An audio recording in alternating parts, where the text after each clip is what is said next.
La pièce a deux tons, elle a deux vitesses, au moins, elle en a beaucoup plus que deux, mais en tout cas, elle a un ton complètement poétique, qui ne s'exprime que par la poésie et des phrases quelquefois très peu claires, assez folles.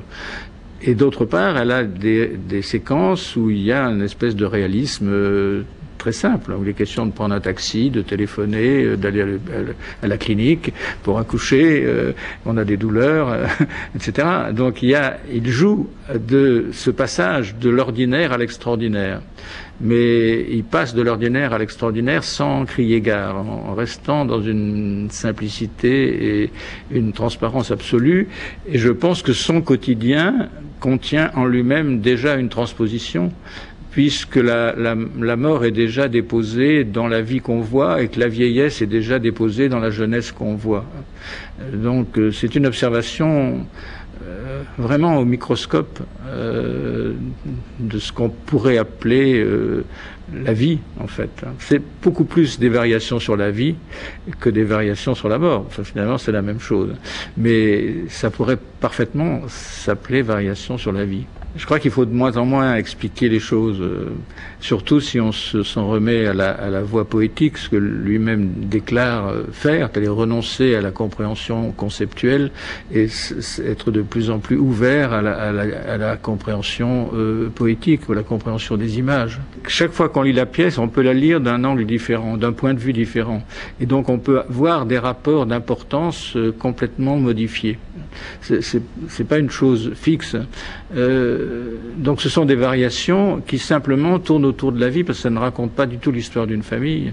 Ça tourne autour du principe même de la vie et de la perpétuation de la vie qui passe évidemment par la mort. Et je pense que les variations, je sais, c'est la seule chose qui m'est dite à ce sujet, c'est qu'en écrivant ça, il écoutait tout le temps les variations Goldberg. Et ce qui m'a frappé dans les variations, c'est qu'évidemment c'est la reprise du même, mais différenciée, et c'est aussi que ces différences sont essentiellement des différences de rythme, et que donc il y a un côté musical dans l'œuvre qui est comme un oratorio. C'est une œuvre abstraite, sans aucun décor, sans aucune représentation d'objets, sans fenêtre, sans porte, sans canapé, sans rien. C'est une œuvre parfaitement abstraite qui se présente comme un oratorio et qui est extrêmement proche de la musique, ce que l'écriture de Faust rend toujours. Dans le grand roman Mélancolia, c'est une autre symphonie, c'est une autre manière de faire de la musique, mais c'est aussi une œuvre musicale. Et ce qu'on peut observer à ce sujet, c'est que il a un sens de l'image, il a un sens pictural, pourquoi il a écrit sur un peintre dans Mélancolia, mais toujours dans ce qu'il fait, il y a un sens pictural très précis.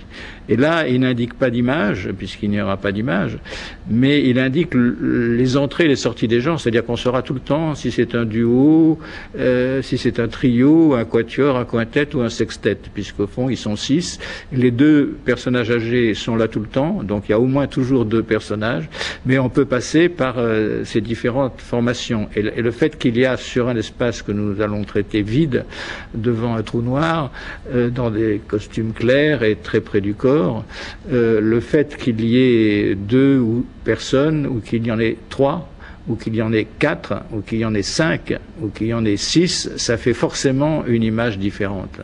Et voilà comment il a composé ces tableaux, mais pas du tout en indiquant des mouvements. Le temps est double, le temps n'est plus le temps.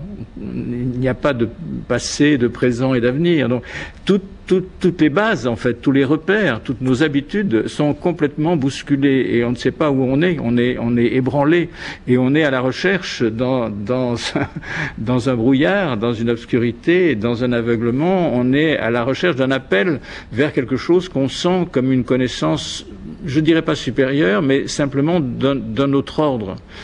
Il parle lui-même d'un ordre transfiguré. Je crois que la pièce, c'est ça. C'est comment transfigurer nous-mêmes et le monde dans lequel nous sommes inclus.